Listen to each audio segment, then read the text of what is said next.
আমরা বলেছিলাম আপনার কাছে আপনার পিতার মূল্য থাকবে, এটাই স্বাভাবিক। আপনি তার জন্য আইন করুন, আমাদের কোনো আপত্তি নেই। কিন্তু মনে রাখবেন, আপনার কাছে আপনার পিতার যত মূল্য, আপনার কাছে আপনার পিতার যত মর্যাদা, একজন মুমিনের কাছে আল্লাহ এবং আল্লাহর রাসূলের মর্যাদা তার চেয়ে লক্ষ কোটি গুণে বেশি। যদি বাংলার জমিনে কোনো ব্যক্তি আল্লাহকে নিয়ে, রাসূলকে নিয়ে কটূক্তি করে আর তাদের জন্য আইন করা না হয়, তাদের জন্য কোরআনের আইন বাস্তবায়ন না করা হয়, তাহলে বাংলার তাওহীদি জনতা আইন হাতে তুলে নিতে বাধ্য হবে। শেখ হাসিনা আমাদের কথা বুঝে নাই, বরং আল্লাহ এবং রাসূলকে নিয়ে যারা কটূক্তি করেছিল তাদেরকে তিনি আশ্রয় দিয়েছেন, পুলিশি পাহারা দিয়েছেন এবং গোপনে বিদেশ যাওয়ার ব্যবস্থা করে দিয়েছেন। এদেশের তাওহীদি জনতা যখন দেখলো এই নাস্তিক মুরতাদদের দোসর এইভাবে নাস্তিকদেরকে, মুরতাদদেরকে বিদেশ পাঠিয়ে দিচ্ছে, আর তারা সে বিদেশে গিয়ে আরো আল্লাহ এবং আল্লাহর রাসূলকে নিয়ে কটূক্তি করছে। সাদ আমির, কুকুর হচ্ছে বাদশাহ, কুকুর কি প্রধানমন্ত্রী, গরবাজিরও বিড়াল হচ্ছে মন্ত্রী, বিড়ালগুলো কি সাগামিরো গরবাজিরো মোশেরা দেবা কোনাদ। মোষ মানে ইঁদুর, মোষ মানে কি? মোষ হলো এমপি। যেই সংসদের প্রধানমন্ত্রী হচ্ছে কুকুর, কুকুরের মতো ঘেউ ঘেউ করতে করতে শেষ পর্যন্ত এদেশের তাওহীদি জনতাকে রাজাকারের জাতিপতি বলেছে, পালাতে বাধ্য হয়েছে। এটা কুকুর ছাড়ার কিছুই না। সাগামিরো গরবাজিরো, বিড়াল কারা? মন্ত্রীগুলো বিড়াল। দেখেন না, বিড়াল কুকুরের ধাওয়া খেয়ে পালাবার জন্য জাহাজে পানি পড়ে উঠেছিল, দাড়ি মুন্ডিয়ে দরবেশ বাবা হিন্দু হয়ে বাঁচতে পারে নাই। সাগামিরো গরবাজিরো মোশেরা দেবা কোনাদ। এবারে ইঁদুর গেল কোথায়? ইঁদুর গুলো গর্তে পালিয়েছে। কোথায় পালিয়েছে? নবী সাল্লাল্লাহু আলাইহি ওয়াসাল্লাম মহাসম্মেলনে আসার তৌফিক ইনায়েত করেছেন, এজন্য বলি আলহামদুলিল্লাহ। দীর্ঘ 11 বছর 16 দিন পরে আবারও তাওহীদি জনতাকে সামনে পেয়ে আমার মনে পড়ে সেই 13 সালের ঐতিহাসিক ঘটনাগুলো, যখন বাংলাদেশের বুকে নাস্তিক মুরতাদেরা শাহবাগী গণজাগরণের নামে নাস্তিক জাগরণ তৈরি করেছিল এবং সেই নাস্তিক মুরতাদদের পৃষ্ঠপোষক, নাস্তিক মুরতাদদের বাতিঘর, ভারতের পোষা কুকুর শেখ হাসিনা তাদেরকে আশ্রয় দিয়েছিল। আমরা যখন দেখতে পাচ্ছিলাম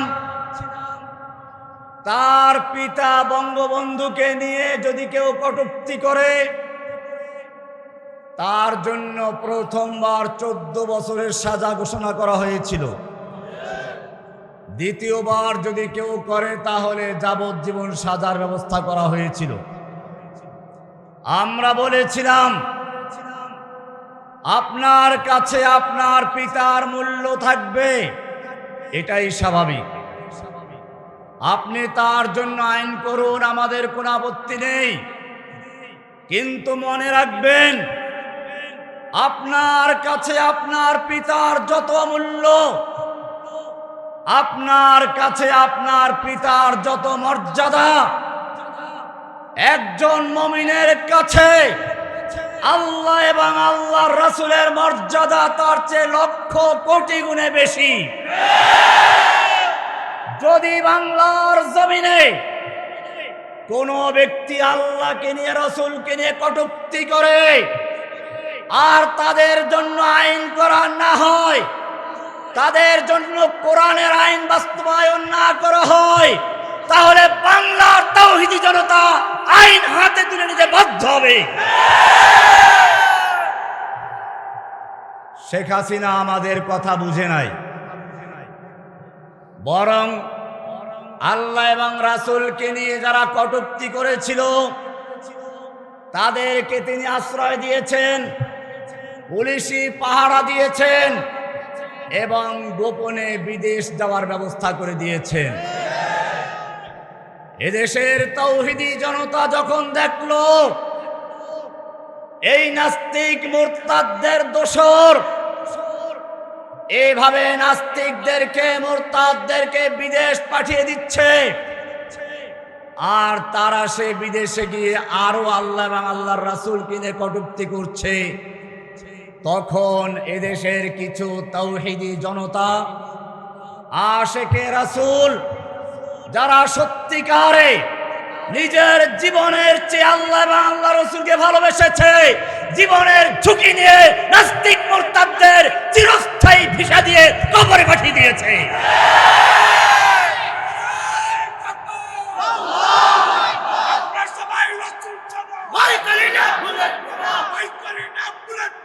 আমরা সবাই রাসূল ছাড়া ওদের হাতিয়ার গর্জে ওঠে আরেকবার, গর্জে ওঠে আরেকবার ওদের হাতিয়ার উলামা পরিষদের সম্মেলন সফল হোক, সফল হোক। আপনারা জানেন আজকে সেই আশিকে রাসূল, রাসূল প্রেমের পরীক্ষা দিয়ে যারা কারাগারে বন্দী হয়েছে, আমি সহ এখনো কয়েকশো মানুষকে বন্দী করে রাখা হয়েছে, তাদের অনেককে ফাঁসির রায় শোনানো হয়েছে, একটা নয় প্রায় ৮-১০টা পর্যন্ত ফাঁসির রায় রয়েছে। যারা আল্লাহর জন্য রাসূলের জন্য জীবনের ঝুঁকি নিয়ে এরকম নাস্তিক মুরতাদদের কবর দিয়েছিল, আজকে তারা কারাগারে বসে কষ্ট পাচ্ছে। কিয়ামতের মাঠে এই লোকগুলো যদি গিয়ে আল্লাহর সামনে হাজির হয়ে বলে, ইয়া রাব্বুল আলামিন, হে আল্লাহর রাসূল, আপনাকে যখন গালি দেওয়া হচ্ছিল, আপনাকে যখন কটূক্তি করা হচ্ছিল, তখন আমরা তার প্রতিবাদ করেছিলাম, ওদের পাওনা চুকিয়ে দিয়েছিলাম, কিন্তু আমাদের জন্য বাংলাদেশের আশিকে রাসূলেরা, এদেশের উলামায়ে কিরাম, এদেশের ছাত্র জনতা আমাদের জন্য কিছুই করে নাই। সেদিন আল্লাহর নবীর সামনে কি জবাব দিবে?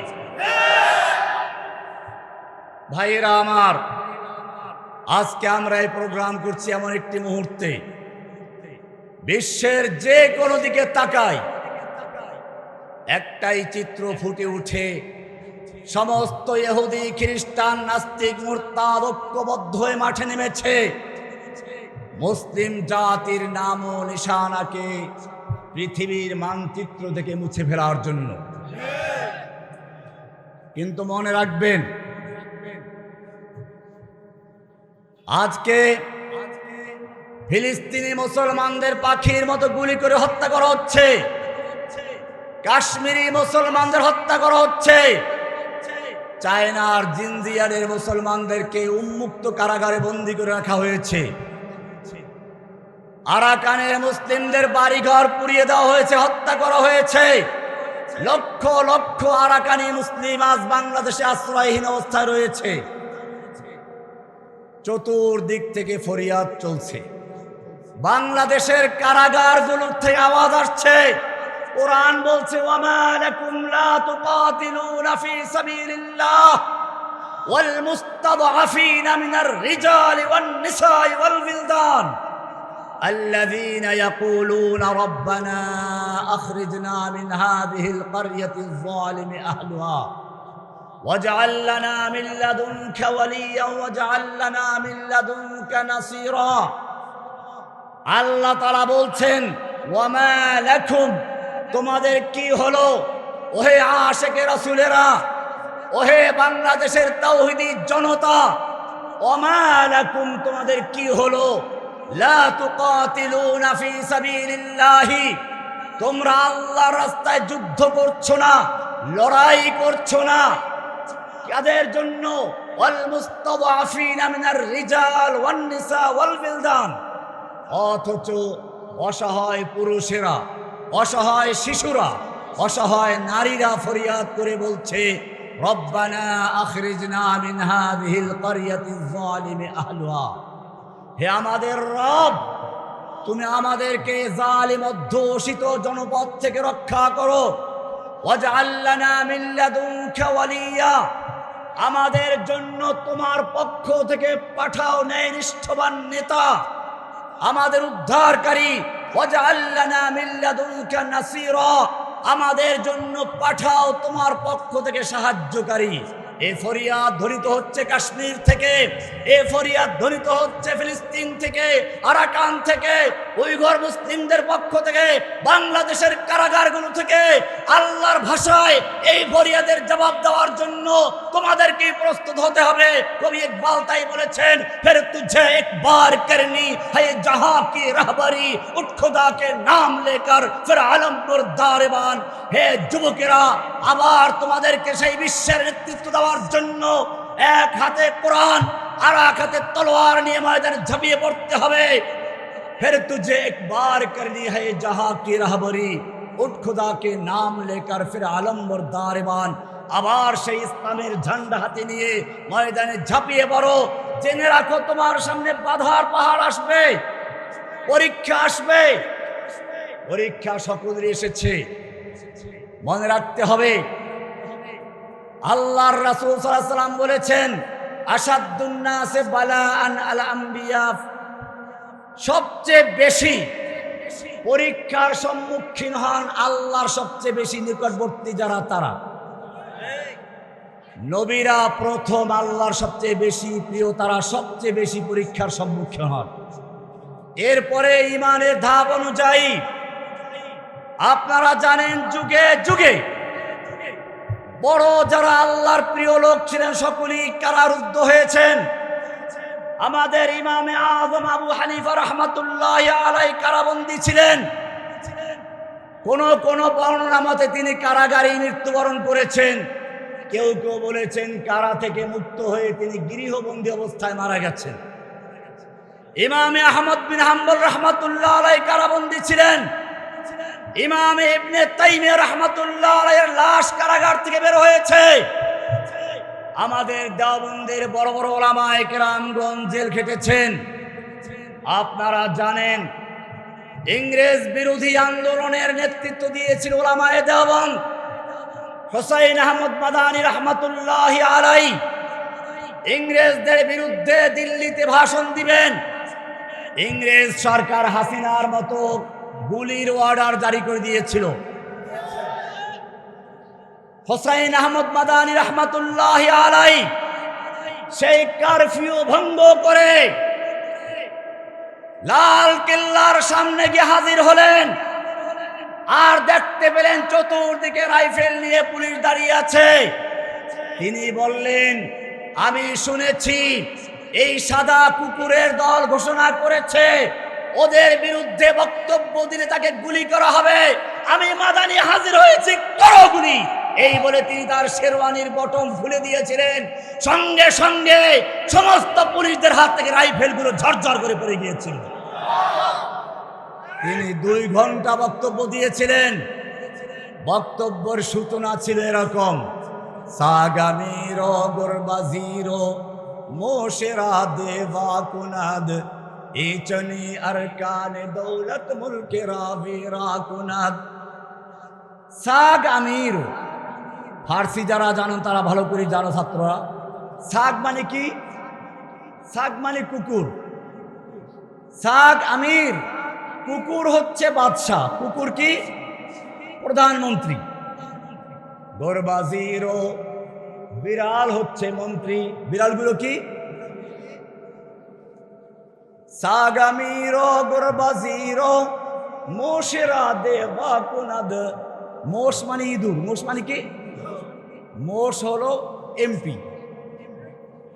যেই সংসদের প্রধানমন্ত্রী হচ্ছে কুকুর, কুকুরের মতো ঘেউ ঘেউ করতে করতে শেষ পর্যন্ত এদেশের তাওহীদি জনতাকে রাজাকারের জাতিপতি বলেছে, পালাতে বাধ্য হয়েছে। এটা কুকুর ছাড়ার কিছুই না। সাগামিরো গোরবাজিরো। বিড়াল কারা? মন্ত্রীগুলো বিড়াল। দেখেন না, বিড়াল কুকুরের ধাওয়া খেয়ে পালাবার জন্য জাহাজে পানি পড়ে উঠেছিল, দাড়ি মুন্ডিয়ে দরবেশ বাবা হিন্দু হয়েও বাঁচতে পারে নাই। সাগামিরো গোরবাজিরো মোশেরা দেবা কুনাদ। এবারে ইঁদুর গেল কোথায়? ইঁদুরগুলো গর্তে পালিয়েছে। কোথায় পালিয়েছে? কি সুন্দর! সাগামিরো গোরবাজিরো মোশেরা দেবা কুনন্দ। ইচনি আরকান দৌলত মুলকে রাবিরা কুনন্দ। এইরকম যে সমস্ত সংসদ বসে, যেই সংসদের প্রধানমন্ত্রী কুকুর, মন্ত্রীগুলো বিড়াল, এমপি গুলো ইঁদুর, সেই সংসদ দিয়ে দেশ চলে না, দেশ ধ্বংস হয়ে যায়। 18 লক্ষ কোটি টাকা ঋণ রেখে তারপরে কোটি কোটি টাকা নিয়ে বাংলাদেশ থেকে দিল্লি গিয়ে পালিয়েছে। দিল্লির সরকারকে আমরা বলবো, বাংলাদেশের এই কাপুরুষ ভীতু নর্দমার কীট বাংলাদেশে শেখ মুজিবকে পচিয়েছে, মুক্তিযোদ্ধাদেরকে পচিয়েছে, পুলিশকে পচিয়েছে। এবারে তোমাকে বাঁচানোর জন্য দিল্লি